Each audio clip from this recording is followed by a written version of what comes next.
What's up guys? For today's video, tuturuan ko kayo ng step by step kung paano gawin ang 1x1, 2x2 at passport size eyelash. So without further ado, let's begin. So, after nyo mabuksan guys yung Word, click nyo yung insert, pictures, this device, and kung saang naka-locate yung picture na gagawin mo. In my case, sa gallery siya guys. Click nyo lang and then insert. I-drag.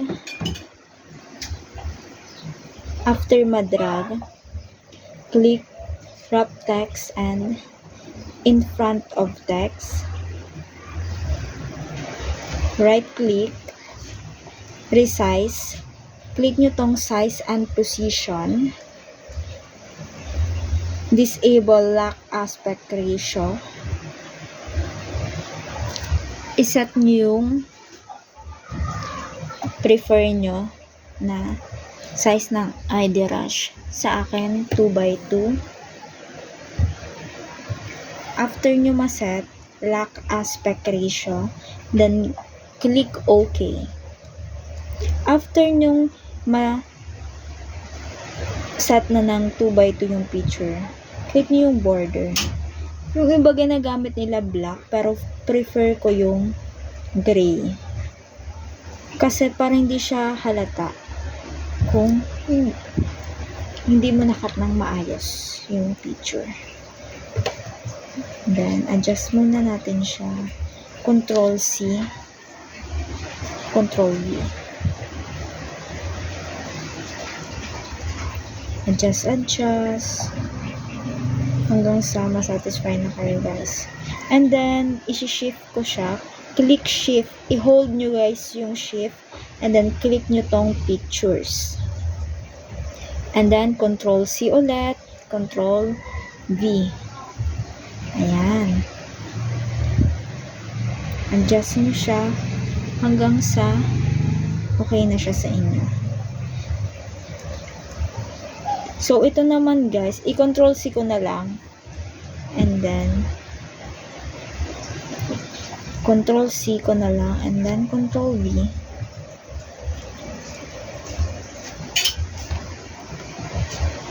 Size and position. Disable. Palitan lang natin to ng 1:1 ratio, and then i-lock nyo. Make sure na ma-lock nyo siya guys. Click OK. Ayan, 1x1 na siya. Same lang naman yung step. Control C, Control V. And then ayan.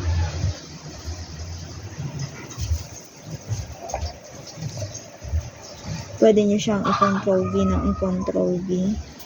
Dito ko na lang siya ilalagay sa taas.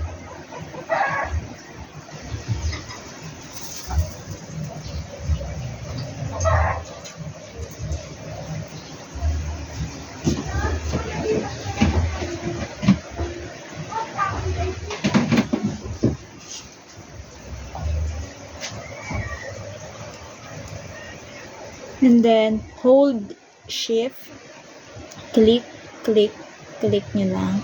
And then, Control C, Control V.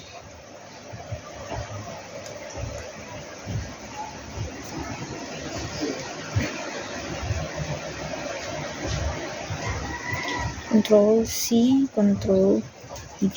Ayan. So, parang nasasayangan pa ko ng space na to.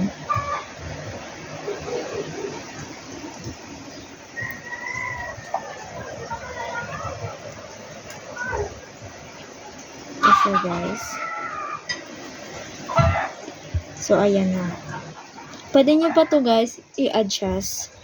Nasa inyo kung isasagad nyo siya dito. So next naman. So ayun nga. Tinatamad na ako. Nang bumalik sa gallery. Inano ko na lang siya. Ika-copy ko na lang tong isang picture. Control C ko. Control V. And then i-resize natin siya. Right click, size and position ulit. Don't forget to disable itong lock aspect ratio. And then, isi-set nyo na guys. So, yung height niya is 1.8.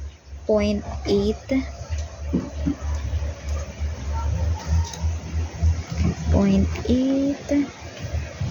Sa baba naman, yung width niya is 1.4. Tapos, i-lock nyo na. And then, click OK. Meron na tayong passport size. Control C ulit. Control V. Ayan. Marami na tayong kinontrol V.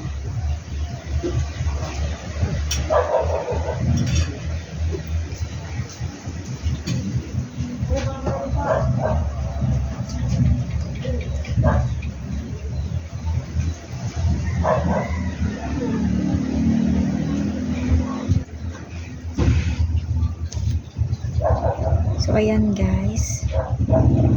Tapos, para yung isahan naman na pag-copy, hold nyo yung shift and then click nyo yung mga pictures. Ayan. Click. Then, control C, control V. Ayan, lagay natin dito sa baba. So, yun lang guys. Thank you for watching. And comment down below kung may mga tanong pa kayo, suggestion.